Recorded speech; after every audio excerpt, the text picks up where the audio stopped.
Hey everybody, Dave Nasty here with Epic Guitar Instruction. How are you? So we're going to learn a fantastic tune today.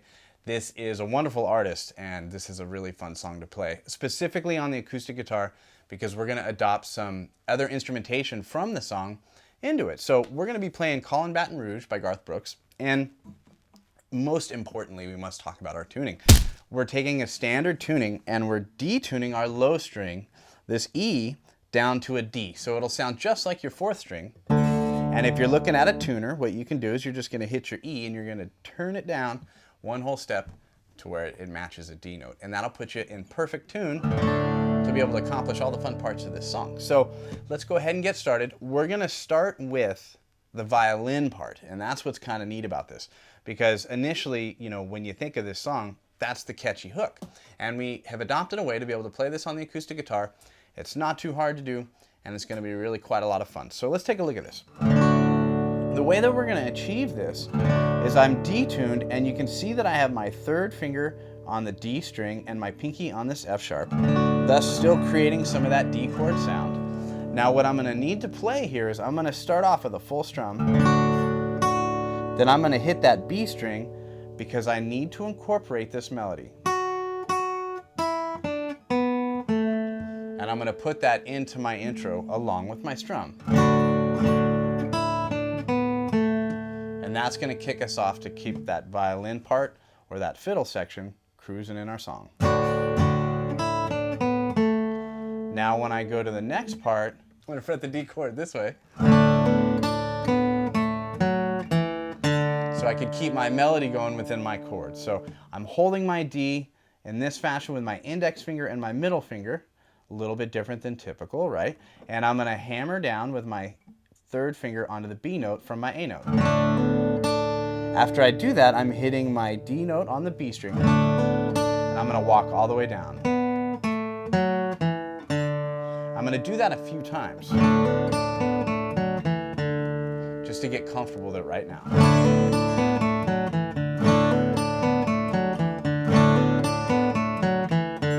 We'll round out our riff by going like this. We can incorporate a little bit of this, and we're all good.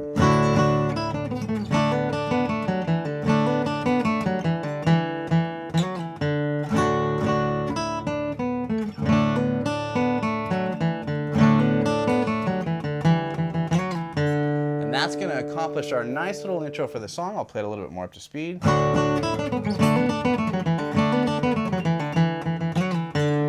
That's going to be wonderful to kick us into the song. So now this song is going to give a little bit of everything here. We're going to have some bar chords. Starts with an A or a B minor bar chord. Holy geez, starts with a B minor bar chord. It's morning for me over here, people, I swear. But I've had my coffee. What's my problem? So I'm starting with a B minor. Then I'm going to go to an A chord. Look at how we're going to do a G chord since we're detuned.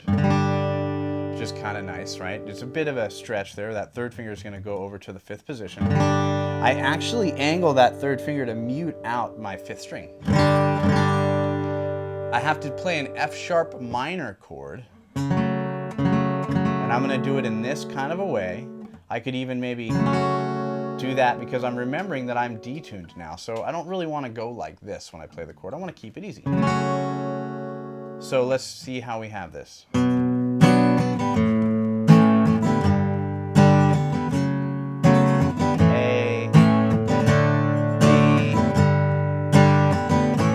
That's going to give us the first part of our verse.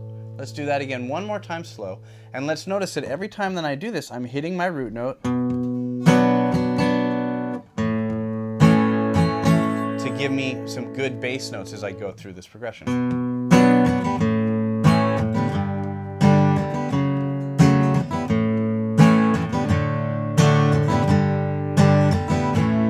And that's going to take care of me for my verse. I'll play it a little bit more up to speed for you.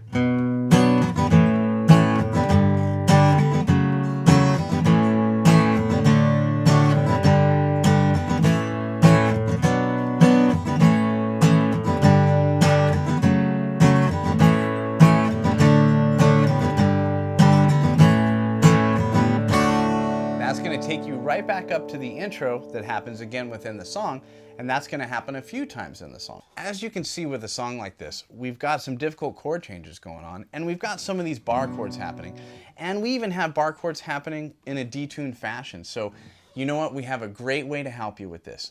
All you have to do is just click on the link that you see below.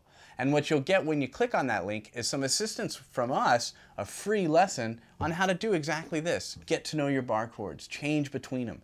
There's great exercises and things that you can practice that'll increase your dexterity and your hand strength, and get to know those bar chords so that they're second nature and you're changing seamlessly through all those difficult chords. And all you got to do for free is just click on that link that you see below. So we've covered our intro, and right about at that point, you're going to insert that sucker 2 times and you're going to be all good. After you do that, we're going to revisit our verse again, one more time, all the same chords exactly as we did before. I'll just run them down one more time. And that's going to lead us up to the really catchy chorus part, which is so easy. All we got to do is strum the D chord one time. We're going to let it ring out for a 4 count. That's where that big hook comes in, and we got to let the band and the vocals do their thing. So that covers us up pretty good there. Next is coming the solo section.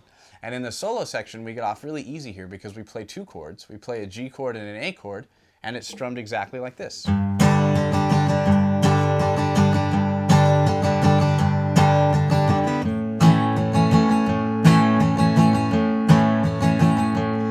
as simple as this is, there's some good technique involved here. I'm just hitting this root note. Doing my best to not hit the guitar too hard. That's really important as we play these songs. We increase our volume by having a little bit of style and not necessarily beating on the guitar, but trying to coax it out of the guitar. And what's nice when we come out of this solo section, we're going to have 1 descending line, and that's going to lead us into our D chord because this is a really cool bridge section in the song. Let me play this for you. So again, that descending line.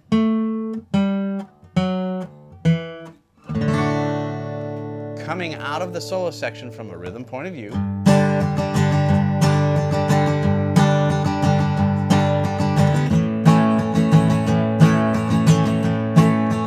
do this 2 times.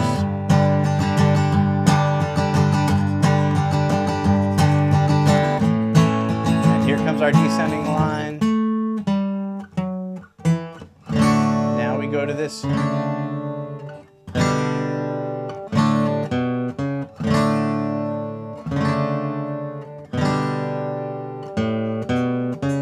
That's a neat little section there. What I have going on is a bunch of notes or bass notes that are changing within my D chord. Now, when we play a D, you're going to find these often in many songs, this ability to kind of stretch over and get all these really pretty sounds. I think what's really helping me achieve that is my thumb position in the back. As you see, when I play a D chord, I might go like that, but to get these, I got to really stretch those out. So again, that section. Open. Now I'm going to go to a G, A chord, D, G, A, and then we're back to Callin, Baton, Rouge on our D chord. So walking down out of the solo, let's talk about how we're going to play through our bridge in its completion, and we're to the end of the song where we have another nice little chord change and we'll be all done. So walking us down.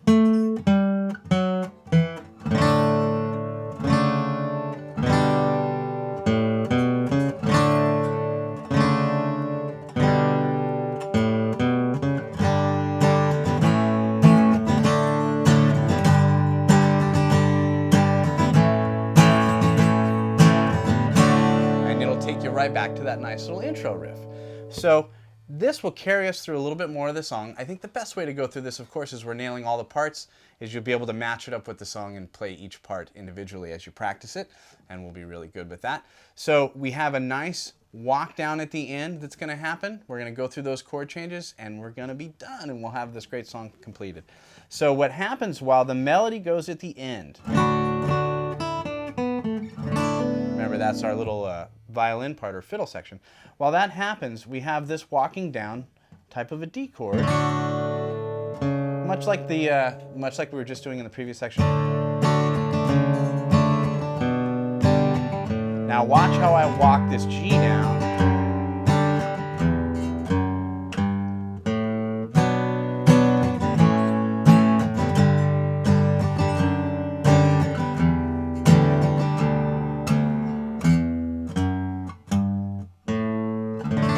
That's going to bring us to the completion of the song.